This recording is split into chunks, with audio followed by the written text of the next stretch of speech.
कोल्हापुरातील राजारामपुरी चौथ्या गल्लीत मोठा वृक्ष शनिवारी मध्यरात्रीच्या सुमाराला कोसळला।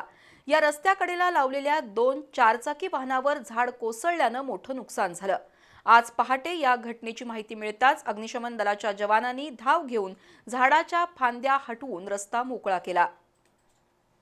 मुंबईमध्ये धोकादायक झाडं कोसळल्यानं काही जणांचा मृत्यू झालाय तर वाहनांचंही मोठं नुकसान झालंय।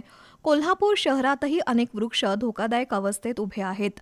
झाडाच्या फांद्यांनी धोकादायक झाड तोडण्याबाबत नागरिकांनी अर्ज करूनही त्याकडे वृक्ष प्राधिकरण आणि महापालिका उद्यान विभागाचं दुर्लक्ष होतंय।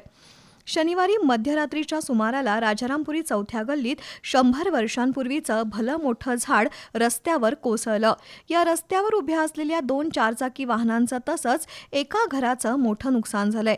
पहाटे या घटनेची माहिती कळताच अग्निशमन दलाचे 2 बंब आणि कर्मचारी घटनास्थळी दाखल झाले।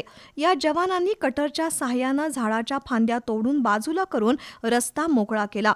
झाडाच्या बुंध्यांभोवती काँक्रीट आणि डांबरीकरण केलं जातं, त्यामुळे झाडांच्या मुळांचा श्वास गुदमरत असून त्यांना पाणी मिळत नाही। त्यामुळे झाडं कमकुवत बनत असून पाऊस आणि वादळी वाऱ्यामुळे झाडं कोसळण्याचं प्रमाण वाढलंय।